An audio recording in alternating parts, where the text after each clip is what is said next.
ನಮಸ್ಕಾರ. ನಾವಿಂದು Iran nuclear deal ಬಗ್ಗೆ ಚರ್ಚೆ ಮಾಡೋಣ. 2015ರಲ್ಲಿ joint comprehensive plan of action ಅನ್ನುವಂಥ ಹೆಸರಿನಲ್ಲಿ ಈ ಒಂದು ಇರಾನ್ ನ್ಯೂಕ್ಲಿಯರ್ ಡೀಲ್ ಅನ್ನುವಂಥದ್ದು ಸೈನ್ ಆಗುತ್ತದೆ. ಆದರೆ ಟ್ರಂಪ್ ಅಡ್ಮಿನಿಸ್ಟ್ರೇಷನ್ ಬಂದ ತಕ್ಷಣ ಅದನ್ನು ಕೈ ಬಿಡಲಾಗುತ್ತದೆ. 2021ರಲ್ಲಿ ಅಮೆರಿಕದ ನೂತನ ಅಧ್ಯಕ್ಷರಾಗಿ ಜೋಸೆಫ್ ಬಿಡೆನ್ ಅವರು ಬಂದ ತಕ್ಷಣ ಅವರು ಹೇಳಿಬಿಡುತ್ತಾರೆ, ನಾವು ಆದಷ್ಟು ಬೇಗ ಇರಾನ್ ಜೊತೆಗೆ ಇರಾನ್ ನ್ಯೂಕ್ಲಿಯರ್ ಡೀಲಿಗೆ ಸೈನ್ ಮಾಡ್ತೇವೆ ಅಂಥೇಳಿ. ಹಾಗಾದರೆ ಇರಾನ್ ನ್ಯೂಕ್ಲಿಯರ್ ಡೀಲ್ ಅಂದರೆ ಏನು, ಯಾಕೆ ಇಂಥ ಒಂದು ಮಹತ್ವವನ್ನು ಪಡೆದುಕೊಳ್ಳುತ್ತೆ, ಅದರಿಂದ ಜಾಗತಿಕ ರಾಜಕಾರಣದ ಮೇಲೆ, ಭಾರತದ ಮೇಲೆ ಯಾವೆಲ್ಲ ಪರಿಣಾಮವನ್ನು ಬೀರುತ್ತೆ ಅನ್ನೋದನ್ನು ನಾವು ಚರ್ಚೆ ಮಾಡೋಣ. ನಿಮಗೆ ಚರ್ಚೆಗೆ ಸ್ವಾಗತ. ನಾನು ಶ್ರೇಯಾಂಕ ಹೆಸರಾನಡೆ. ಇರಾನ್ ಅಂದ ತಕ್ಷಣ ಒಂದು ಶಿಯಾ ದೇಶ, ಪರ್ಷಿಯನ್ ಗಲ್ಫ್ನಲ್ಲಿರ್ತಕ್ಕಂಥ ದೇಶ. ಇರಾನ್ ಅಂದ ತಕ್ಷಣ ನಮಗೆಲ್ಲ ಗೊತ್ತು, ಅದು ಒಂದು ರೀತಿಯ ಆಯಿಲ್ ರಿಚ್, ಮಿಡ್ಲ್ ಈಸ್ಟರ್ನಲ್ಲಿರ್ತಕ್ಕಂಥ ದೇಶ ಆದ ಕಾರಣ ಅದು oil rich nation. At the same time ನಮಗೂ ಒಂದು ಅರ್ಥ ಆಗಬೇಕು, ಐತಿಹಾಸಿಕವಾಗಿ ನಾವು ಕಂಡುಕೊಂಡಿರ್ತಕ್ಕಂಥದ್ದು ಏನು ಅಂದರೆ, ಇರಾನ್ನಲ್ಲಿ ಬೇರೆ ಬೇರೆ ರೀತಿಯಾದಂಥ ಈ ನ್ಯೂಕ್ಲಿಯರ್ ವೆಪನ್ಸ್ಗಳನ್ನು ಡೆವಲಪ್ ಮಾಡ್ತಾ ಇದೆ ಅಂಥೇಳಿ. ಅನೇಕ ವರ್ಷಗಳಲ್ಲಿ ಬೇರೆ ಬೇರೆ ಇದಕ್ಕೋಸ್ಕರ ಎನ್ಕ್ವೈರಿಯನ್ನು, ಬೇರೆ ಬೇರೆ ರೀತಿಯಲ್ಲಿ ಇದಕ್ಕೆ ಎಸ್ಪಿಯೋನೇಜನ್ನು ಮಾಡೋದರ ಮೂಲಕ ಇರಾನ್ ಅಲ್ಲಿ ನ್ಯೂಕ್ಲಿಯರ್ ಪವರ್ ಪ್ಲ್ಯಾಂಟ್ಸ್ಗಳ ಮೂಲಕ ಈ ಒಂದು ಅಣುಶಕ್ತಿಯನ್ನು ಕೇವಲ ಈ ವಿದ್ಯುತ್ ಅಥವಾ ಇನ್ನಿತರ ಶಕ್ತಿಯ ಮೂಲವಾಗಿ ಬಳಸದೆ ಅದನ್ನು ಒಂದು ವೆಪನ್ ಆಗಿ, ಅಂದರೆ ಶಸ್ತ್ರಾಸ್ತ್ರವಾಗಿ ಬಳಸುವಂಥ ಪ್ರತೀತಿಯನ್ನು ಬೆಳೆಸಿಕೊಂಡು ಬಂದಿತ್ತು. ಹಾಗಾಗಿಯೇ ಈ ವೆಸ್ಟರ್ನ್ ಕಂಟ್ರೀಸ್ಗಳು including United States of America ಇಸ್ರೇಲಿನ ಮೇಲೆ ಸ್ಯಾಂಕ್ಷನ್ಸನ್ನು ಕೂಡ ಹಾಕಿತ್ತು. ನಮಗೆಲ್ಲ ಗೊತ್ತಿದೆ, ವಿಶ್ವದಲ್ಲಿ ಬೇರೆ ಬೇರೆ ದೇಶಗಳು ಸೇರಿಕೊಂಡು ನ್ಯೂಕ್ಲಿಯರ್ ನಾನ್ ಪ್ಲಾರಿಫರೇಷನ್ ಟ್ರೀಟಿ ಅನ್ನುವಂಥದ್ದು, ಯಾವೆಲ್ಲ ನಿಮ್ಮ ಹತ್ರ ಈ ನ್ಯೂಕ್ಲಿಯರ್ ವೆಪನ್ಸ್ಗಳಿದ್ದಾವೋ ಅವುಗಳನ್ನು ನೀವು ಕಡಿಮೆ ಮಾಡ್ತಾ ಬರಬೇಕು, ಅಥವಾ ಡೆಸ್ಟ್ರಾಯ್ ಮಾಡಬೇಕು, ಅಥವಾ ಅವುಗಳನ್ನು ಎನ್ರಿಚ್ ಮಾಡೋದನ್ನು ನಿಲ್ಲಿಸಬೇಕು ಅನ್ನುವಂಥದ್ದು ಉದ್ದೇಶ. ಭಾರತವಾಗಲಿ, ಇಸ್ರೇಲ್ ಆಗಲಿ, ಪಾಕಿಸ್ತಾನವಾಗಲಿ, ಈ ಯಾವ ದೇಶಗಳು ಕೂಡ ಈ ನ್ಯೂಕ್ಲಿಯರ್ ನಾನ್ ಪ್ಲಾರಿಫರೇಷನ್ ಟ್ರೀಟಿಗಾಗಿರ್ಬೋದು, CTBT ನೀವು ಕಾಂಪ್ರಿಹೆನ್ಸಿವ್ ಟೆಸ್ಟ್ ಬ್ಯಾನ್ ಟ್ರೀಟಿ ಅನ್ನುವಂಥದ್ದು ಇದೆ, ಅದು ಕೂಡ ನ್ಯೂಕ್ಲಿಯರ್ ಒಂದು ವೆಪನ್ಸಿಗೆ, ನ್ಯೂಕ್ಲಿಯರ್ ಎನರ್ಜಿಗೆ ಸಂಬಂಧಿಸಿದ್ದು. ಅದನ್ನು ಕೂಡ ಭಾರತವಾಗಲಿ ಇನ್ನಿತರ ಬೇರೆ ದೇಶಗಳಾಗಲಿ ಯಾರೂ ಕೂಡ ಸೈನ್ ಮಾಡಿಲ್ಲ. ಕಾರಣ ಇಷ್ಟೇ, ಮುಂದುವರಿದ ದೇಶಗಳು, ಅಮೇರಿಕಾದಂಥ ದೇಶಗಳು ಆ ವೆಪನ್ಸನ್ನು ಇಟ್ಟುಕೊಂಡು ನೀವು ಬೇರೆ ದೇಶಗಳು ಇಟ್ಕೊಳ್ಬಾರ್ದು ಅನ್ನೋದನ್ನು ಪ್ರೀಚ್ ಮಾಡ್ತಾ ಇದೆ ಅನ್ನುವಂಥದ್ದು. ಈ ಡಿಸ್ಕಷನನ್ನು ಸ್ವಲ್ಪ ಬದಿಗಿಟ್ಟು ಈ ನೇರವಾಗಿ ಇರಾನ್ ನ್ಯೂಕ್ಲಿಯರ್ ಡೀಲ್ ಅಂತ ಬರೋಣ. ನಮಗೆಲ್ಲ ಗೊತ್ತು, ಐತಿಹಾಸಿಕವಾಗಿ ಇರಾನ್ನಲ್ಲಿ ಈ ನ್ಯೂಕ್ಲಿಯರ್ ವೆಪನ್ಸ್ಗಳ ಇದೆ ಅಂಥೇಳಿ. ಇದರಿಂದ ಬೇರೆ ಬೇರೆ ಸಂದರ್ಭದಲ್ಲಿ ಭಾರತಕ್ಕೂ ಹಾನಿಯಾಗಬಹುದಾದಂಥ ಅನಿವಾರ್ಯತೆ ಅಥವಾ ಸಂದರ್ಭ ಒದಗಿ ಬಂದಿರ್ಬೋದು. ಹೇಗೆ ಅಂತ ಹೇಳಿದರೆ, Iran with the help of, ಅಥವಾ Pakistan with the help of Iran ಇಬ್ಬರು ಸೇರಿಕೊಂಡು ಒಂದು ವೇಳೆ ಯುರೇನಿಯಮನ್ನು ಎನ್ರಿಚ್ ಮಾಡಿ ವೆಪನ್ಸ್ಗಳನ್ನು ಕ್ರಿಯೇಟ್ ಮಾಡಿದರೆ ಅದನ್ನು ಭಾರತದ ವಿರುದ್ಧವಾಗಿ ಅಥವಾ ಭಾರತದ ಹಿತಾಸಕ್ತಿಯ ವಿರುದ್ಧವಾಗಿ ಬಳಸಿಕೊಳ್ಳಬಹುದಾದಂಥ ಸಾಧ್ಯತೆ ಇರುತ್ತೆ. ಒಂದು ವಿಶ್ವ ಮಟ್ಟದಲ್ಲಿಯೂ ಕೂಡ ಇದೇ ಒಂದು ಚರ್ಚೆ, ಇದೇ ಒಂದು ಸಮಸ್ಯೆ ಇದ್ದ ಕಾರಣ ಅಮೇರಿಕ ಸೇರಿದಂತೆ ಬೇರೆ ಬೇರೆ ರಾಷ್ಟ್ರಗಳು ಇರಾನ್ನ ಮೇಲೆ ಸ್ಯಾಂಕ್ಷನ್ಸನ್ನು ಹಾಕುತ್ತೆ. ಯಾವಾಗ ಈ ಸ್ಯಾಂಕ್ಷನ್ಸನ್ನು ಆಗುತ್ತೆ, ಅಲ್ಲಿ ಒಂದು ಚರ್ಚೆ ಶುರುವಾಗುತ್ತೆ. ಒಂದು ಕಡೆ ಇರಾನ್ ಹೇಳುತ್ತೆ, ನೀವು ಎಷ್ಟೇ ಸ್ಯಾಂಕ್ಷನ್ಸ್ ಹಾಕಿದರೂ ನನ್ನ ಯುರೇನಿಯಮನ್ನು ಎನ್ರಿಚ್ ಮಾಡೋದನ್ನು, ನನ್ನ ಪ್ಲುಟೋನಿಯಮನ್ನು ಎನ್ರಿಚ್ ಮಾಡೋದನ್ನು, ಅಥವಾ ನ್ಯೂಕ್ಲಿಯರ್ ಪ್ಲ್ಯಾಂಟ್ಸ್ಗಳನ್ನು ಸೀಕ್ರೆಟ್, ನೆಲದಡಿಯಲ್ಲಿರ್ಬೋದು, ಬೇರೆ ಬೇರೆ ರೀತಿಯಲ್ಲಿ ಸೀಕ್ರೆಟ್ನಲ್ಲಿಟ್ಟು ನಾನು ವೆಪನ್ಸನ್ನು ಕ್ರಿಯೇಟ್ ಮಾಡೋದನ್ನು ನಿಲ್ಲಿಸುವುದಿಲ್ಲ, ನಾನು ಟೆಸ್ಟ್ ಮಾಡೋದನ್ನು ನಿಲ್ಲಿಸುವುದಿಲ್ಲ ಅಂತ ಹೇಳುತ್ತೆ. ಎಷ್ಟು ಸಮಯ ಸಾಗಬೇಕು? ಒಂದಷ್ಟು ಸಮಯ ಸಾಗಲಿಕ್ಕೆ ಸಾಧ್ಯ ಇದೆ. ಯಾವಾಗ ಇಡೀ ಒಂದು ಗ್ಲೋಬ್ನಲ್ಲಿರ್ತಕ್ಕಂಥ ಬೇರೆ ಬೇರೆ ದೇಶಗಳು ಅಥವಾ ವೆಸ್ಟರ್ನ್ ಪವರ್ಸು ತುಂಬ ಸ್ಟ್ರಾಂಗಾಗಿ ಸ್ಯಾಂಕ್ಷನ್ಸ್ ಹಾಕುತ್ತೋ ಅದರ ಬಿಸಿ ಇರಾನನ್ನು ತಟ್ಟಲು ಪ್ರಾರಂಭ ಆಗುತ್ತೆ. 2015ರಲ್ಲಿ ಆ ಒಂದು ಕನ್ಸೆನ್ಸಸ್ ಫಾರ್ಮ್ ಆಗಿ, ಹೌದು ನನಗೂ ಬೇಕು ನಿನಗೂ ಬೇಕು ಅಂತ ಹೇಳಿ ಇಬ್ಬರು ಒಪ್ಪಿಕೊಂಡು, ಒಬಾಮಾ ಅಡ್ಮಿನಿಸ್ಟ್ರೇಷನ್ನ ಸಂದರ್ಭದಲ್ಲಿ ಇಬ್ಬರು ಸೇರಿಕೊಂಡು JCPOA, ನಾನೀಗಾಗಲೇ ಹೇಳಿದೆ, joint comprehensive plan of action ಅನ್ನುವಂಥ ಹೆಸರಿನಲ್ಲಿ ನ್ಯೂಕ್ಲಿಯರ್ ಡೀಲ್ ಅಥವಾ ಒಂದು ಇರಾನ್ ನ್ಯೂಕ್ಲಿಯರ್ ಡೀಲಿನ ಹೆಸರಿನಲ್ಲಿ ಸಿಗ್ನೇಚರ್ ಮಾಡುತ್ತವೆ. ಆ ಬೈಂಡಿಂಗ್ ಕ್ಲಾಸಿನ ಅಡಿಯಲ್ಲಿ, ಆ ಒಪ್ಪಂದದ ಪ್ರಕಾರ ಏನು ಡಿಸಿಷನ್ ಆಗುತ್ತೆ ಅಂತ ಹೇಳಿದರೆ, ವೆಸ್ಟರ್ನ್ ಪವರ್ಸು ಗ್ರ್ಯಾಜುವಲ್ ಆಗಿ ಸ್ಯಾಂಕ್ಷನ್ಸನ್ನು ಕಡಿಮೆ ಮಾಡ್ತಾ ಬರುತ್ತೆ ಮತ್ತು ಇರಾನ್ ಈ ಸಂದರ್ಭದಲ್ಲಿ ತಾನು ಇಟ್ಟುಕೊಂಡಿರ್ತಕ್ಕಂಥ ವೆಪನೈಸ್ಡ್ ಆಗಿರ್ತಕ್ಕಂಥ ನ್ಯೂಕ್ಸನ್ನು ಡೆಸ್ಟ್ರಾಯ್ ಮಾಡುತ್ತೆ ಆ್ಯಂಡ್ ಹೊಸದಾಗಿ ಯಾವುದೇ ಪ್ಲ್ಯಾಂಟ್ಸ್ಗಳನ್ನು ವೆಪನೈಸೇಷನ್ಗೆ ಬಳಸಿಕೊಳ್ಳುವುದಿಲ್ಲ. ಇದನ್ನು ನೋಡ್ಕೊಳ್ಳಿಕ್ಕೋಸ್ಕರ ನಮಗೆಲ್ಲ ಗೊತ್ತಿರಬೇಕು, IAEA international atomic energy agency ಅನ್ನುವಂಥದ್ದು ನಮ್ಮ ಯುನೈಟೆಡ್ ನೇಷನ್ಸ್ನ ಅಂಗಸಂಸ್ಥೆ. ಇದು ನ್ಯೂಕ್ಲಿಯರ್ ಒಂದು ವಾಚ್ಡಾಗ್. ಎಲ್ಲೆಲ್ಲಿ ನ್ಯೂಕ್ಲಿಯರ್ ವೆಪನ್ಸ್ ಇದೆಯೋ ಇಲ್ವೋ, ಎಷ್ಟರ ಪ್ರಮಾಣದಲ್ಲಿದೆ, ಅಥವಾ ನ್ಯೂಕ್ಲಿಯರ್ ಪವರ್ ಪ್ಲಾಂಟ್ಸ್ಗಳಲ್ಲಿ ಈ ನ್ಯೂಕ್ಲಿಯರ್ನ ಎನ್ರಿಚ್ಮೆಂಟ್ ಯಾವ ಹಂತದಲ್ಲಿದೆ. ಅಣುಶಕ್ತಿಯನ್ನು ಒಳ್ಳೆ ಕೆಲಸಕ್ಕೂ ಬಳಸ್ಬೋದು, ಕೆಟ್ಟ ಕೆಲಸಕ್ಕೂ ಬಳಸ್ಬೋದು. ಒಳ್ಳೆ ಕೆಲಸ ಅಂತ ಹೇಳಿದ್ರೆ ನೀವು ವಿದ್ಯುತ್ತನ್ನು ಉತ್ಪಾದಿಸುವಂಥದ್ದು, ಅದು ಕ್ಲೀನ್ ಎನರ್ಜಿಯಾಗಿ ಮಾರ್ಪಾಟಾಗುತ್ತದೆ. ನಮ್ಮ ದೇಶದಲ್ಲಿರ್ತಕ್ಕಂಥ ಕಾಕ್ರಾಪುರ ಆಗಿರ್ಬೋದು, ಜೈತಾಪುರ ಆಗಿರ್ಬೋದು, ಅಥವಾ ನಮ್ಮ ಇಲ್ಲೇ ಇರ್ತಕ್ಕಂಥ ಕೂಡಂಕುಳಂ ಆಗಿರ್ಬೋದು, ಬೇರೆ ಬೇರೆ ಅಣುಸ್ಥಾವರಗಳು ಇಂಥ ಕೆಲಸವನ್ನು ಮಾಡ್ತಾ ಇದೆ. ಆದರೆ ಇರಾನ್ನಂಥ ದೇಶಗಳಲ್ಲಿ ಇವುಗಳನ್ನು ವೆಪನ್ಗೋಸ್ಕರ, ಅಂದರೆ ಅಸ್ತ್ರಗಳಿಗೋಸ್ಕರ ಬಳಸಿಕೊಳ್ಳುವಂಥ ಒಂದು ಪ್ರತೀತಿ ಇದೆ. ಹಾಗಾಗಿ IAEA ಏನು ಮಾಡುತ್ತೆ, ಯಾರ ಹತ್ರ ಎಷ್ಟು ವೆಪನ್ ಇದೆ, ಯಾವ ದೇಶದಲ್ಲಿದೆ ಅನ್ನುವಂಥದ್ದನ್ನು ಒಂದು ಸ್ಟಡಿ ಮಾಡಿ ಅದಕ್ಕೆ ಎನ್ಕ್ವೈರಿ ಮಾಡಲಿಕ್ಕೆ ಅವಕಾಶ ಮಾಡಿಕೊಡಬೇಕು. ಹಾಗೆ ಮಾಡಿಕೊಟ್ಟಾಗ ಅದು UN-ಗೆ ತನ್ನ ಒಂದು ಸಬ್ಮಿಷನನ್ನು ಕೊಡುತ್ತೆ, ತನ್ನ ಎನ್ಕ್ವೈರಿ ರಿಪೋರ್ಟನ್ನು ಕೊಡುತ್ತೆ. ಇದನ್ನು ಕೂಡ ಒಪ್ಪಿಕೊಳ್ಳಲಾಗಿತ್ತು. ನಮಗೆಲ್ಲ ಗೊತ್ತಿರಬೇಕು, ಇರಾನ್ ಅನ್ನುವಂಥದ್ದು ಪರ್ಷಿಯನ್ ಗಲ್ಫ್ನಲ್ಲಿ ಇದೆ ಅನ್ನುವ ಕಾರಣಕ್ಕೋಸ್ಕರ 2015ರಲ್ಲಿ ಯಾವಾಗ ಈ ಒಪ್ಪಂದ ಜೊತೆಗೆ ಬಂತು, ಆವಾಗ ಎಲ್ಲ ವಿಶ್ವ ಏನು ಹೇಳಿತ್ತು ಅಂತ ಹೇಳಿದರೆ, it's a win of diplomacy. ರಾಜತಾಂತ್ರಿಕತೆ ಗೆಲುವಾಗಿದೆ. ರಾಜತಾಂತ್ರಿಕತೆಯ ಮೂಲಕ ಕ್ಲಿಷ್ಟವಾಗಿರ್ತಕ್ಕಂಥ ಯಾವುದೇ ಸಮಸ್ಯೆಯನ್ನು ಕೂಡ ಬಗೆಹರಿಸಲಿಕ್ಕೆ ಸಾಧ್ಯ ಇದೆ ಅನ್ನೋದಕ್ಕೆ ಉದಾಹರಣೆ ಅಂತ ಹೇಳಿ 2015ರಲ್ಲಿ ಒಬಾಮಾ ಅಡ್ಮಿನಿಸ್ಟ್ರೇಷನ್ನ ಮೂಲಕ P5+1 USA ಅಂತ ನಾವೇನು ಕರಿತೇವೆ, ಅದರಲ್ಲಿ ಯುರೋಪಿಯನ್ ಯೂನಿಯನ್ ಆಗಿರ್ಬೋದು, ಚೈನಾ, ರಷ್ಯಾ, UK, ಫ್ರಾನ್ಸ್, ಈ ಎಲ್ಲ ದೇಶಗಳು ಒಳಗೊಂಡಂತೆ ಈ ಒಂದು ಒಪ್ಪಂದ ರಚನೆ ಆಗಿತ್ತು. ಎಸ್, ನಾನೀಗಾಗಲೇ ಹೇಳಿದೆ ಈ ಒಪ್ಪಂದದ ಕ್ಲಾಸಸ್ ಏನಿತ್ತು ಅಂಥೇಳಿ. ಆದರೆ ಸಡನ್ನಾಗಿ ಚೇಂಜಸ್ ಯಾವಾಗಿಂದ ಪ್ರಾರಂಭ ಆಗುತ್ತೆ ಅಂತ ಹೇಳಿದರೆ, ಅಮೇರಿಕಾದಲ್ಲಿ ಒಬಾಮಾ ಅಡ್ಮಿನಿಸ್ಟ್ರೇಷನ್ನ ನಂತರದಲ್ಲಿ ಬರುವಂಥ ಟ್ರಂಪ್ ಅಡ್ಮಿನಿಸ್ಟ್ರೇಷನ್, ಅದು ಬಂದಿರತಕ್ಕಂಥ ಸಂದರ್ಭದಲ್ಲಿ ಸಡನ್ನಾಗಿ ಬರುವಂಥ ಒಂದು ಡಿಸಿಷನ್ ಏನೋ, ನಾನು ಇರಾನ್ ಜೊತೆ ಮಾಡಿಕೊಂಡಿರ್ತಕ್ಕಂಥ ಈ ನ್ಯೂಕ್ಲಿಯರ್ ಒಪ್ಪಂದವನ್ನು ನಾನು ಕೊನೆಗೊಳಿಸ್ತೇನೆ ಮತ್ತು ಅದರ ಮೇಲೆ ಹೆಚ್ಚುವರಿ ಸ್ಯಾಂಕ್ಷನ್ಸನ್ನು ಹಾಕ್ತೇನೆ ಅಂಥೇಳಿ ಯಾವಾಗ ಈ ಒಂದು ಡಿಸಿಷನ್ ತೆಗೆದುಕೊಳ್ಳಲಾಯಿತೋ, ಈಚೆ ಇರಾನ್ ಕೂಡ ಏನು ಮಾಡುತ್ತೆ ಅಂತ ಹೇಳಿದರೆ, ಹೇಗೂ ನೀವು ಸ್ಯಾಂಕ್ಷನ್ಸ್ ಹಾಕ್ತೀರಿ, ಹಾಗಾದರೆ ನಾವು ವೆಪನ್ಸನ್ನು ಎನ್ರಿಚ್ ಮಾಡಲಿಕ್ಕೆ ಶುರು ಮಾಡ್ತೇವೆ ಅಂತ. ಅಂದರೆ ಹಾಕಿಕೊಟ್ಟಂಥ ಒಪ್ಪಂದ ಎರಡೂ ನೆಲೆಯಲ್ಲಿ ಮುರಿದು ಬೀಳುತ್ತೆ. ಈಗ ಹೊಸ ಅಡ್ಮಿನಿಸ್ಟ್ರೇಷನ್ ಬಂದಿದೆ, ಜೋಸೆಫ್ ಬಿಡನ್ ಬಂದಿದ್ದಾರೆ. ಅಟ್ ದ ಸೇಮ್ ಟೈಮ್ ಇವರ ಜೊತೆಗೆ ಅವರು ತರಾತುರಿಯಲ್ಲಿ ನಾನು ಆದಷ್ಟು ಬೇಗ ಈ ಇರಾನ್ ನ್ಯೂಕ್ಲಿಯರ್ ಡೀಲ್ ಏನು ಮುರಿದು ಬಿಟ್ಟಿದೆಯಲ್ಲ, ನಮ್ಮ ಡೆಮೊಕ್ರೆಟಿಕ್ ಹಿಂದೆ, ಯಾಕಂದರೆ Joseph Biden was the vice president during Obama administration. ಹಾಗಾಗಿ ಆ ಅಡ್ಮಿನಿಸ್ಟ್ರೇಷನ್ನ ಒಂದು ಕಾಯಕಲ್ಪದ ಅಡಿಯಲ್ಲಿ ನಾವು ಈ ಇರಾನ್ ನ್ಯೂಕ್ಲಿಯರ್ ಡೀಲನ್ನು ಮತ್ತೆ ಸೈನ್ ಮಾಡ್ತೇವೆ. So that we will make sure that ಅಲ್ಲಿ ನ್ಯೂಕ್ಲಿಯರ್ ಎನರ್ಜಿ ಅನ್ನುವಂಥದ್ದು ಉತ್ತಮ ಉದ್ದೇಶಕ್ಕೆ ಬಳಕೆ ಆಗ್ತಾ ಇದೆ ಆ್ಯಂಡ್ ಅಲ್ಲಿ ವೆಪನ್ಸ್ ಅನ್ನುವಂಥದ್ದು ಇರುವುದಿಲ್ಲ. ಆ ಮೂಲಕ ವಿಶ್ವಶಾಂತಿಯನ್ನು ಎಸ್ಟಾಬ್ಲಿಷ್ ಮಾಡುವುದು ಗುರಿ ಅಂಥೇಳಿ ಹೊರಡ್ತಾರೆ. ಎಸ್, ಇಲ್ಲಿ ಏನಾಗಿದೆ ಅಂತ ಹೇಳಿದರೆ, ಇರಾನ್ಗೂ ಬೇಕು, ಅಮೇರಿಕಾಗೂ ಬೇಕು, ಇಬ್ಬರೂ ಕೂಡ ಬೇಕು ಅಂತ ಇದ್ದಾರೆ. ಆದರೆ ಒಬ್ಬರು ಕೂಡ ಹಿಂದೆ ಸರಿಲಿಕ್ಕೆ ತಯಾರಿಲ್ಲ ಅನ್ನುವಂಥದ್ದು ಇಡೀ ಈ ಒಂದು ಲೇಖನ ಅಥವಾ ಈ ಒಂದು ಚರ್ಚೆಯ ವಿಚಾರವೂ ಕೂಡ. ಏನಾಗಿದೆ ಇಲ್ಲಿ, ಜೋಸೆಫ್ ಬಿಡನ್ ಮುಂದುವರಿತಾ ಇದ್ದಾರೆ ಆ್ಯಂಡ್ ಹಿ ಸೇಯಿಂಗ್ ದಟ್ ಯಾರು ಅಂದರೆ ಇರಾನ್ ಯಾವಾಗ if and only if first ಏನು ಮಾಡಬೇಕು ಅಂತ ಹೇಳಿದರೆ, ತಾನು ಎನ್ರಿಚ್ ಮಾಡ್ತಾ ಇರ್ತಕ್ಕಂಥ ಒಂದೊಂದು ಈ ನ್ಯೂಕ್ಲಿಯರ್ ವಾರ್ಫೇರ್ ಅಥವಾ ವಾರ್ ಹೆಡ್ಸ್ಗಳಿದ್ದಾವೆ ಅಥವಾ ವೆಪನ್ಸ್ಗಳಿದ್ದಾವೆ, ಅವುಗಳನ್ನು ಕಡಿಮೆ ಮಾಡಬೇಕು, ಅವುಗಳನ್ನು ಸ್ಟಾಪ್ ಮಾಡಬೇಕು ಅಂತ. ಆದರೆ ಹೀಗೆ ಹೇಳ್ತಾ ಇರ್ತಕ್ಕಂಥ ಸಂದರ್ಭದಲ್ಲಿ ತಾ ಬಿಡೆ ಅನ್ನುವಂಥ ರೀತಿಯಲ್ಲಿ ಇರಾನ್ ಕೂಡ ಹೇಳ್ತಾ ಇದೆ, ಮೊದಲು ನೀವು ಸ್ಯಾಂಕ್ಷನ್ಸನ್ನು ತೆಗಿರಿ, ಅಲ್ಲಿ ತನಕ ನಾನು ಇದನ್ನು ನಿಲ್ಲಿಸೋದಿಲ್ಲ ಅಂಥೇಳಿ. ಎಲ್ಲಿಯ ತನಕ ಇಬ್ಬರು ಕೂಡ ನಾನು ಬಿಡಲ್ಲ ಅಂತ ಹೇಳ್ತಾರೋ ಅಲ್ಲಿ ತನಕ ಸೊಲ್ಯೂಷನ್ ಕಾಣಲಿಕ್ಕೆ ಸಾಧ್ಯ ಇಲ್ಲ. ಹಾಗಾಗಿ ಅಟ್ ದ ಸೇಮ್ ಟೈಮ್ ಇಲ್ಲಿ ಒಂದು ಕನ್ಸೆನ್ಸಸ್, ಒಂದು ಡಿಪ್ಲೊಮೆಸಿ ಬೇಕಾಗಿದೆ. ಅದನ್ನೇ ಈ ಲೇಖನದ ಮೂಲಕವೂ ಹೇಳ್ತಾ ಇರ್ತಕ್ಕಂಥದ್ದು, ಅಥವಾ ಈ ವಿಶ್ವದಲ್ಲಿ ಇವತ್ತು ಆಗ್ತಾ ಇರ್ತಕ್ಕಂಥ ಚರ್ಚೆಯೂ ಕೂಡ ಅದೇ. ನಮಗೆ ಗೊತ್ತು, ಹೀಗೆ ಒಂದು ವೇಳೆ ಇಬ್ಬರು ಕೂಡ ಒಪ್ಪಿಕೊಳ್ಳದೇ ಇದ್ದಲ್ಲಿ ಇಲ್ಲಿ ಒಂದು ಡೆಡ್ಲಾಕ್ ಕ್ರಿಯೇಟ್ ಆಗುತ್ತೆ.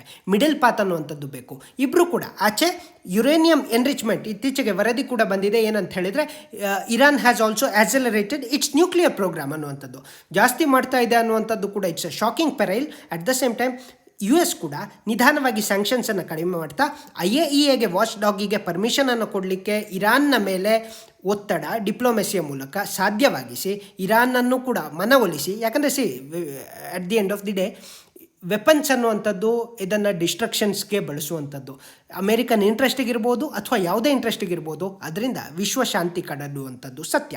ಹಾಗಾಗಿ ಇಲ್ಲಿ ಅನಿವಾರ್ಯತೆ ಏನು, ಇವತ್ತು ವೆರಿ ಅರ್ಜೆನ್ಸಿಯಲ್ಲಿ ಯಾಕಿದ್ದಾರೆ ಅಂತ ಹೇಳಿದರೆ, ಇದೇನು US ಎಲೆಕ್ಷನ್ ವರ್ಷ ಅಲ್ಲ, ಆದರೂ ಕೂಡ ಯಾಕೆ ಅರ್ಜೆನ್ಸಿ ಅಂತ ಹೇಳಿದರೆ, ಇಲ್ಲಿ ನಮಗೆಲ್ಲ ಅರ್ಥ ಆಗಬೇಕು, 3ನೇ ಅವಧಿಗೆ ಈಗ ಚುನಾವಣೆ ನಡೀತಾ ಇದೆ. ಇನ್ ದ ಸೆನ್ಸ್ ಮಾಡರೇಟ್ ಆಗಿರ್ತಕ್ಕಂಥ ರುಹಾನಿ, ನಮ್ಮ ಅಲ್ಲಿನ ಇರಾನ್ನ ಅಧ್ಯಕ್ಷರಾಗಿರ್ತಕ್ಕಂಥ ರುಹಾನಿ ಏನು ಮಾಡ್ತಾ ಇದ್ದಾರೆ, ಈಗ 3ನೇ ಬಾರಿಗೆ ಸ್ಪರ್ಧಿಸುವಂಥ ಸಾಧ್ಯತೆ ಇದೆ ಇರಾನ್ನ ಅಧ್ಯಕ್ಷ ಸ್ಥಾನಕ್ಕೆ. ಆದರೆ ಇರಾನ್ ಒಳಗಡೆನೆ ಒಂದಷ್ಟು ಫ್ಯಾಕ್ಷನ್ಸ್ ಇದ್ದಾವಲ್ಲ, Rouhani is considered as one of the moderate faction, ಅಂದರೆ ಮಂದಗಾಮಿಯಾಗಿ ನೋಡಲಾಗುತ್ತದೆ. ಆದರೆ ಅಲ್ಲಿರ್ತಕ್ಕಂಥ ತೀವ್ರಗಾಮಿಗಳು ಏನು ಹೇಳ್ತಾ ಇದ್ದಾರೆ, ಡೊನಾಲ್ಡ್ ಟ್ರಂಪ್ ಒಂದು ರೀತಿಯ ತೀವ್ರಗಾಮಿ, ಅದೇ ರೀತಿಯಲ್ಲಿ ಇರಾನ್ನಲ್ಲಿ ಇರ್ತಕ್ಕಂಥ ತೀವ್ರಗಾಮಿಗಳು ಏನು ಹೇಳ್ತಾ ಇದ್ದಾರೆ, we will not go with the United States, ನಾವು ಹೋಗೋದು ಬೇಡ, ನಾವು ನ್ಯೂಕ್ಲಿಯರ್ ಪ್ರೋಗ್ರಾಮನ್ನು ನಿಲ್ಲಿಸೋದು ಬೇಡ, ಅದು ನಮ್ಮ ಶಕ್ತಿ, ನಾವು ಯಾಕೆ ನಿಲ್ಲಿಸಬೇಕು, ನಾವು ಎನ್ರಿಚ್ ಮಾಡ್ತಾ ಇರೋಣ, ಹಾಗಾಗಿ ರುಹಾನಿಯನ್ನು ಸೋಲಿಸಬಹುದು ಅಥವಾ ಸೋತು ಹೋಗಿಬಿಡ್ಬೋದು ಅನ್ನುವಂಥದ್ದು ಒಂದು ಆಲೋಚನೆ ಇದೆ. ಅಟ್ ದ ಸೇಮ್ ಟೈಮ್ ಆ ವ್ಯಕ್ತಿ ಎಲೆಕ್ಷನಿಗೆ ಹೋಗುವ ಮುಂಚೆ ಇದನ್ನು ಸಾಧಿಸಿ ಬಿಟ್ಟರೆ ಅಟ್ಲೀಸ್ಟ್ ಹೊಸ ರಿಜಿಮ್ ಬಂದರೂ ಕೂಡ ಹೊಸ ಡೀಲ್ ಅನ್ನುವಂಥದ್ದು ಅಲ್ಲಿ ಪ್ಲೇಸಲ್ಲಿರುತ್ತೆ ಅನ್ನುವಂಥದ್ದು, ಅದಕ್ಕೋಸ್ಕರ ಒಂದು ಸೆನ್ಸ್ ಆಫ್ ಅರ್ಜೆನ್ಸಿ ಇರ್ತಕ್ಕಂಥದ್ದನ್ನು ಕೂಡ ನಾವು ಕಾಣ್ತಾ ಇದ್ದೇವೆ. ಹಾಗಾದರೆ ಸಮ್ ಕನ್ಸರ್ನ್ಸು ಏನು, ಒಂದು ಕಡೆ ಇರಾನ್ ಕೂಡ ಹೇಳ್ತಾ ಇರ್ತಕ್ಕಂಥದ್ದು ಸತ್ಯ ಅಂತ ಈ ಲೇಖನ ಮೂಲಕ ಹೇಳಲಾಗ್ತಾ ಇದೆ. ಏನಪ್ಪ, ಹೌದು US ಎಲ್ಲ ಚೆನ್ನಾಗಿ ಹೇಳುತ್ತೆ, ಬೇಗ ಮಾಡ್ಕೋ ಎಲ್ಲ ಹೇಳುತ್ತೆ, ಆದರೆ ಸಮಸ್ಯೆ ಏನು, ಸೆಪ್ಟೆಂಬರ್ 11, 2001 ಟ್ವಿನ್ ಟವರ್ಸ್ ಬಿದ್ದ ಮೇಲೆ, ಎಲ್ಲಿ ತಾಲಿಬಾನಿಗಳ ಮೇಲೆ ಅಮೇರಿಕ ಅಫ್ಘಾನಿಸ್ತಾನದ ನೆಲದಲ್ಲಿ ನಾನು ಅಟ್ಯಾಕನ್ನು ಶುರು ಮಾಡ್ತೇನೆ ಅಂದಾಗ ಇರಾನ್ ಆಲ್ಸೋ ಹೆಲ್ಪ್ ಮಾಡುತ್ತೆ, ಯಾರಿಗೆ, ಅಮೇರಿಕಾಕ್ಕೆ. ಆದರೆ ಪ್ರತಿಯಾಗಿ ಎಲ್ಲ ಮುಗ್ದ ಮೇಲೆ ಅಮೇರಿಕ ಏನು ಮಾಡುತ್ತೆ ಅಂತ ಹೇಳಿದರೆ ಯೂಸ್ ಆ್ಯಂಡ್ ಥ್ರೋ ಪಾಲಿಸಿ, ಬ್ರಿಟಿಷರು ಮಾಡ್ತಾ ಇದ್ರಲ್ಲ ಅದೇ ರೀತಿಯ ಯೂಸ್ ಆ್ಯಂಡ್ ಥ್ರೋ ಪಾಲಿಸಿಯನ್ನು ಅಮೇರಿಕ ಕೂಡ ಫಾಲೋ ಮಾಡುತ್ತೆ. ಅದು ಕೊನೆಗೆ ಹೇಳುತ್ತೆ ಏನು ಅಂತ ಹೇಳಿದರೆ, ಈ ಇರಾನ್ ಕೂಡ it's a part of Axis of evil along with Iraq and north Korea. ಯಾಕಂದರೆ ಈ ನ್ಯೂಕ್ಲಿಯರ್ನ ಒಂದೊಂದು ಉದ್ದೇಶದಲ್ಲಿ ಬುಷ್ ಅಡ್ಮಿನಿಸ್ಟ್ರೇಷನ್ ಈ 3 ದೇಶಗಳನ್ನು ಆಕ್ಸಿಸ್ ಆಫ್ ಇವಿಲ್ ಅನ್ನುವಂಥ ರೀತಿಯಲ್ಲಿ ಬ್ರ್ಯಾಂಡ್ ಮಾಡಿಬಿಡುತ್ತೆ. ಹಾಗಾಗಿ ಇರಾನ್ಗನ್ಸುತ್ತೆ ಎಲ್ಲೋ ಒಂದು ಕಡೆ ನಾನು ಇವರನ್ನು ನಂಬಿದ್ದಕ್ಕೆ ನನಗೆ ಸ್ಟಾಪ್ ಮಾಡಿಬಿಟ್ರಲ್ಲ ಅಂಥೇಳಿ. But fact of the matter, America first policy ಅನ್ನುವಂಥದ್ದು ಅದು ಎಕ್ಸ್ಪ್ಲಿಸಿಟ್ ಆಗಿರಲಿ ಇಂಪ್ಲಿಸಿಟ್ ಆಗಿರಲಿ, ಅದು ಯಾವುದೇ ಅಡ್ಮಿನಿಸ್ಟ್ರೇಷನ್ನಲ್ಲೂ ಕೂಡ ಯಾವಾಗಲೂ ಕೂಡ ಮುನ್ನೆಲೆಯಲ್ಲೇ ಇರ್ತಕ್ಕಂಥದ್ದು. ಹಾಗಾಗಿ ಅಮೇರಿಕಾದ ಇಂಟ್ರೆಸ್ಟ್ಗಳಿಗೆ ಯಾವುದೆಲ್ಲ ಹಾನಿ ಮಾಡುತ್ತದೆ ಅಥವಾ ಅಮೇರಿಕನ್ ಇಂಟ್ರೆಸ್ಟ್, ಅಮೇರಿಕನ್ ಥ್ರೆಟ್ ಪರ್ಸೆಪ್ಷನ್ಗೆ ಯಾವುದೆಲ್ಲ ಸಮಸ್ಯೆಯನ್ನು ಉಂಟು ಮಾಡುತ್ತದೆ, ಆ ಎಲ್ಲ ದೇಶಗಳನ್ನು ಇವರು ಅದೇ ರೀತಿಯಲ್ಲಿ ಬ್ರ್ಯಾಂಡ್ ಮಾಡ್ತಾ ಹೋಗುತ್ತಾರೆ. ಆ ಬ್ರ್ಯಾಂಡಿನ ಹೆಸರಿನಲ್ಲಿ ಇವ್ರಿಗೆ ಅನಿಸುತ್ತೆ ನಮಗೇನಪ್ಪ ಬ್ಯಾಕ್ ಸ್ಟಾಪ್ ಮಾಡಿಬಿಟ್ರ ಅಂಥೇಳಿ. ಬುಷ್ ಅಡ್ಮಿನಿಸ್ಟ್ರೇಷನ್ ನಂತರದಲ್ಲಿ ಡೆಮೊಕ್ರೆಟಿಕ್ ಒಬಾಮಾ ಅಡ್ಮಿನಿಸ್ಟ್ರೇಷನ್ ಬರುತ್ತೆ. ದೆನ್ ಫೈನಲಿ ಡಿಪ್ಲೊಮೆಸಿ ವಿನ್ ಆಗುತ್ತೆ. 2015 JCPOA joint comprehensive plan of action ಅನ್ನುವಂಥದ್ದು, that is also called as Iran nuclear deal sign ಆಗುತ್ತೆ. ಬಟ್ ಇದರಲ್ಲಿ ಏನಾಗುತ್ತೆ, ಡೊನಾಲ್ಡ್ ಟ್ರಂಪ್ ಅಡ್ಮಿನಿಸ್ಟ್ರೇಷನ್ ಬಂದ ತಕ್ಷಣ ಪುಲ್ ಔಟ್ ಮಾಡಿಬಿಡ್ತಾರೆ, ಆಚೆ ಬರ್ತಾರೆ. ಆ್ಯಂಡ್ ಇವತ್ತಿನ ಸಂದರ್ಭದಲ್ಲಿ ಏನಾಗಿದೆ, ಸೊ ವಿ ಶುಡ್ ಸಿ ಯಾಕೆ ಇರಾನ್ಗೂ ಕೂಡ ಅನಿವಾರ್ಯತೆ. ಒಂದು ಕಡೆ ಹೌದು ಅನಿಸುತ್ತೆ ಅದರ concerns are genuine, but at the same time ಇರಾನ್ನ ಚಿತ್ರಣವನ್ನು ನೋಡಬೇಕಲ್ಲ. ಇರಾನ್ ಎಷ್ಟೇ ಹೇಳ್ಬೋದು ನಾನು ಹಾಗೆ ಹೀಗೆ ಅಂಥೇಳಿ, ಆದರೆ ಇರಾನ್ನ ಇವತ್ತಿನ ಸಂದರ್ಭ ಟೂ ಮಚ್ ಆಫ್ ಸ್ಯಾಂಕ್ಷನ್ಸ್, ಯಾರ ಜೊತೆಗೂ ಟ್ರೇಡ್ ಮಾಡೋಕ್ಕೆ ಬಿಡಲ್ಲ, ಬ್ಯಾಂಕಿಂಗ್ ಮಾಡೋಕ್ಕೆ ಬಿಡಲ್ಲ, ಅದಕ್ಕೆ ಯಾವುದೇ ರೀತಿಯ ವ್ಯವಹಾರವನ್ನು ಮಾಡಿ ಬಿಡುವುದಿಲ್ಲ. ಆದರೆ India is exception, China is exception. ಆ ಒಂದಷ್ಟು ಲೂಪ್ ಹೋಲ್ಸನ್ನು ಬಳಸಿಕೊಂಡು ಇರಾನ್ ತನ್ನ ಟ್ರೇಡನ್ನು, ತನ್ನ ತಾರೀಫನ್ನು ಮಾಡ್ತಾ ಇದೆ. ಬಿಟ್ಟರೆ ವೆಸ್ಟರ್ನ್ ಕಂಟ್ರೀಸ್ ಜೊತೆಗೆ ತನ್ನ ಟ್ರೇಡನ್ನು ಮಾಡಲಿಕ್ಕೆ ಅವಕಾಶನೇ ಇಲ್ಲದಂಥ ಚಿತ್ರಣ ಇದೆ. ಆ ಸಂದರ್ಭದಲ್ಲಿ ಏನಾಗಿದೆ, ಒಂದು ಕಡೆ ಹೆವಿ ಆದಂಥ ಎಕನಾಮಿಕ್ ಲಾಸಸ್, ಎರಡನೇದು ಪ್ಯಾಂಡಮಿಕ್ ಬಂದಿದೆ, ಕೋವಿಡ್ ಬಂದ ಎಫೆಕ್ಟ್ ಅಂತೂ ತುಂಬ ಮ್ಯಾಸಿವ್ ಆಗಿದೆ.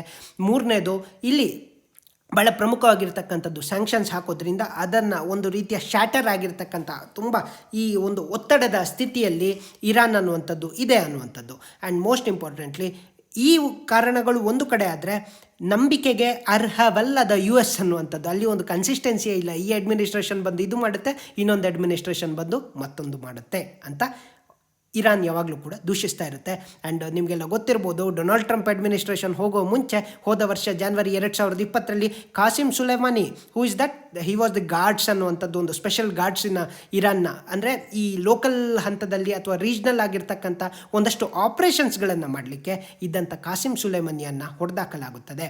ಆವಾಗಲೇ ಇರಾನ್ ಮತ್ತು US ಯುದ್ಧಕ್ಕೆ ಹೋಗ್ಬೋದಾ ಅನ್ನುವಷ್ಟರ ಮಟ್ಟಿಗೆ ಇಬ್ಬರ ನಡುವಿನ ಮಾತುಗಳು ತುಂಬ ತೀವ್ರತರನಾದಂಥ ಒಂದು ಪರಿಸ್ಥಿತಿಗೆ ಹೋಗುತ್ತೆ. And we all know that ಅನೇಕ ಸಂದರ್ಭದಲ್ಲಿ ಪರ್ಷಿಯನ್ ಗಲ್ಫಲ್ಲಿ ಹೋಗುವಂಥ US ಶಿಪ್ಗಳಾಗಿರ್ಬೋದು, ವೆಸ್ಟರ್ನ್ ಶಿಪ್ಗಳಾಗಿರ್ಬೋದು, ಅವುಗಳಿಗೆ ತೊಂದರೆ ಕೊಡುವಂಥದ್ದು, ಅಡ್ಡಗಟ್ಟುವಂಥ ಕೆಲಸವನ್ನು ಮತ್ತು ತನ್ನ ಡಾಮಿನೆನ್ಸನ್ನು ಪ್ರೂವ್ ಮಾಡುವಂಥ ಕೆಲಸವನ್ನು ಇರಾನ್ ಮತ್ತೆ ಮಾಡ್ತಾ ಇರುತ್ತೆ. ಆ್ಯಂಡ್ ಇತ್ತೀಚೆಗೂ ಕೂಡ US ಏನು ಮಾಡಿದೆ ಅಂತ ಹೇಳಿದ್ರೆ, ಈ ಸಿರಿಯಾದಲ್ಲಿ ಇರ್ತಕ್ಕಂಥ ಒಂದಷ್ಟು ಪ್ರೋ ಇರಾನಿಯನ್ ಮಿಲಿಟೆಂಟ್ಸನ್ನು ಸಿರಿಯಾದಲ್ಲಿ ಬಾಂಬ್ ಮಾಡಿದೆ ಹೊಸ ಅಡ್ಮಿನಿಸ್ಟ್ರೇಷನ್ ಬಂದ ತಕ್ಷಣವೂ ಕೂಡ. ಹಾಗಾಗಿ they are very sure that American interest ಅನ್ನುವಂಥದ್ದು ಪರ್ಟಿಕ್ಯುಲರ್ ಆಗಿರುತ್ತೆ. ಆ್ಯಂಡ್ ನಿಮಗೆಲ್ಲ ಗೊತ್ತಿರಲಿ, ಮಿಡ್ಲ್ ಈಸ್ಟಿನ ಪಾಲಿಟಿಕ್ಸು ಒಂದು ಕಡೆ ಶಿಯಾ ಸುನ್ನಿ ಅನ್ನುವಂಥ ಈ ಪಾಲಿಟಿಕ್ಸ್ನ ಸಂದರ್ಭದಲ್ಲಿ ಸೌದಿ US ಲೆಡ್ ಆದಂಥ ಒಂದು ಪವರ್ ಬ್ಲಾಕ್ ಆ್ಯಕ್ಟಿವ್ ಆಗಿರುತ್ತೆ. ಅದಕ್ಕೆ ಪರ್ಯಾಯವಾಗಿರ್ತಕ್ಕಂಥದ್ದು ಈ ಶಿಯಾ ಲೆಡ್ ಆದಂಥ ಇರಾನ್ ಅನ್ನುವಂಥದ್ದು. ಇರಾನ್ ಅದಕ್ಕೆ ಸಿರಿಯಾದಲ್ಲಿ ಸಪೋರ್ಟ್ ಮಾಡ್ತಾ ಇರ್ತಕ್ಕಂಥದ್ದು ಬಸರ್ ಅಲ್ ಅಶದ್ಗೆ, ಹಿ ಈಸ್ ಆಲ್ಸೋ ಆ ಶಿಯಾ. ಅದನ್ನು ಬಿಟ್ಟರೆ ಉಳಿದಂತೆ ಬೇರೆ ಎಲ್ಲ ಕಡೆಗಳಲ್ಲೂ ಕೂಡ ಸುನ್ನಿ ಡಾಮಿನೆನ್ಸು ಹೈಯೆಸ್ಟ್ ಆಗಿರ್ತಕ್ಕಂಥದ್ದು. ಆ್ಯಂಡ್ ಇರಾನ್ ಬೇರೆ ಬೇರೆ ಸಂದರ್ಭದಲ್ಲಿ ಅದು ಹೌತೀಸ್ ರೆಬೆಲಿಯನ್ಸ್ ಮೂಲಕ ಯೆಮೆನ್ನಲ್ಲಿರ್ಬೋದು ಬೇರೆ ಬೇರೆ ರೆಬೆಲಿಯನ್ಸ್ಗಳಿಗೆ ಸಪೋರ್ಟ್ ಮಾಡಿ ತನ್ನ ಒಂದು ಪವರ್ ಡಾಮಿನೆನ್ಸನ್ನು ಎಸ್ಟಾಬ್ಲಿಷ್ ಮಾಡುವಂಥ ಕೆಲಸವನ್ನು ಕೂಡ ಮಿಡ್ಲ್ ಈಸ್ಟ್ನಲ್ಲಿ ಮಾಡ್ತಾ ಇರುತ್ತೆ. ಎಸ್, ಈ ಸಂದರ್ಭಗಳನ್ನು ನೋಡಿಕೊಳ್ಳುತ್ತಾ ಅಥವಾ ಈ ಚಿತ್ರಣಗಳಿದ್ದಂಥ ಸಂದರ್ಭದಲ್ಲಿ ಅಮೆರಿಕ ಯಾವಾಗಲೂ ಕೂಡ ಇರಾನನ್ನು ಒಂದು ಥ್ರೆಟ್ ಆಗಿ ನೋಡುತ್ತೆ. ಸೌದಿ ಅರೇಬಿಯಾ ಇರಾನನ್ನು ಥ್ರೆಟ್ ಆಗಿ ನೋಡುತ್ತೆ.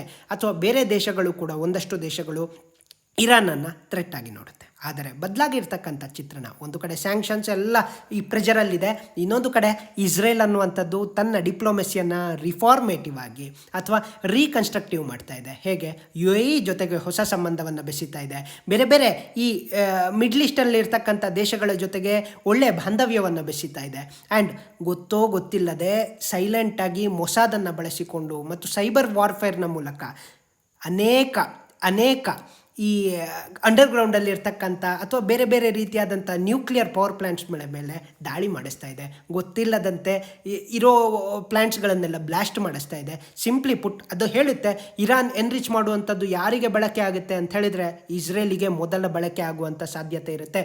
ನಮ್ಮ ಮೇಲೆ ಅಟ್ಯಾಕ್ ಮಾಡ್ತಾರೆ. ಹಾಗಾಗಿ we need to be cautious ಅನ್ನುವಂಥ ದೃಷ್ಟಿಕೋನದಲ್ಲಿ ಇರಾನ್ ಇಸ್ರೇಲ್ ಅದನ್ನು ಡೆಸ್ಟ್ರಾಯ್ ಮಾಡುವಂಥ ಕೆಲಸವನ್ನು ಮಾಡ್ತಾ ಇರುತ್ತೆ. ಈ ಚಿತ್ರಣಗಳು ನಮ್ಗೆ ಅರ್ಥ ಆಗ್ತಾ ಇದ್ದಾಗೆ ಭಾರತದ ಸಂದರ್ಭದಲ್ಲೂ ಕೂಡ ನಾವು ಅರ್ಥ ಮಾಡ್ಕೊಳ್ಬೇಕು, ಇರಾನ್ ನಮಗೆ ಒಂದು ಎನರ್ಜಿ ಸಪ್ಲೈಯರ್ ಆಗಿ ಕಾಣುತ್ತೆ.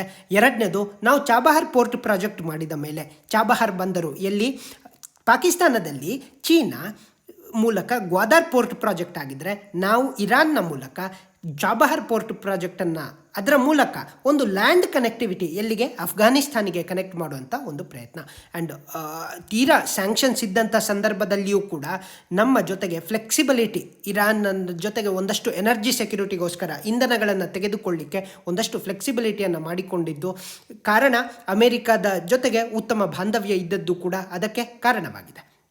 ಆ್ಯಂಡ್ ಬಹಳ ಇಂಪಾರ್ಟೆಂಟಾಗಿ ನಾವಿಲ್ಲಿ ಅರ್ಥ ಮಾಡ್ಕೊಳ್ಬೇಕು, ಇಷ್ಟೆಲ್ಲ ಆದ ಮೇಲೆ ನಾವು 5-6 ಕಾರಣಗಳನ್ನೆಲ್ಲ ನೋಡಿದ್ದೇವೆ. ಇದೆಲ್ಲ ಆದ ಮೇಲೆ ಏನಾಯಿತು ಅಂತ ಹೇಳಿದರೆ ಪರಿಸ್ಥಿತಿ ಇವತ್ತು ಇಬ್ಬರಿಗೂ ಕೂಡ ಅರ್ಜೆನ್ಸಿ ಇದೆ. ಆದರೆ ಇಬ್ಬರು ನಾನು ಬಿಡೆ ಅನ್ನುವಂಥ ಚಿತ್ರಣದಲ್ಲಿದ್ದಾರೆ.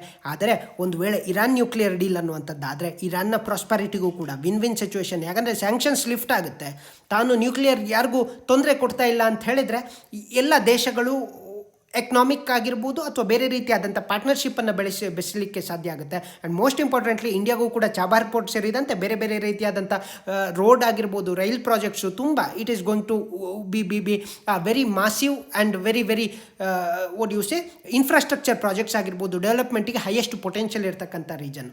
ಅಟ್ ದ ಸೇಮ್ ಟೈಮ್ ಇರಾನ್ನ ಸಂದರ್ಭದಲ್ಲಿಯೂ ಕೂಡ ಅದು ಮತ್ತೆ ಹೇಳುವಂಥದ್ದು ಏನು ಅಂತ ಹೇಳಿದರೆ, if we give up that weaponisation ಪ್ರೋಗ್ರಾಮನ್ನು ಬಿಟ್ಟರೆ ಸೌದಿ ಆಗಿರ್ಬೋದು, ಇಸ್ರೇಲ್ ಆಗಿರ್ಬೋದು, ಬೇರೆ ಯಾವುದೇ ದೇಶಗಳು ನಮ್ಮನ್ನು ಇರ್ಲಿಕ್ಕೆ ಬಿಡೋದಿಲ್ಲ, ನಿರ್ನಾಮ ಮಾಡಿ ಬಿಡ್ತಾರೆ ಅನ್ನುವಂಥದ್ದು.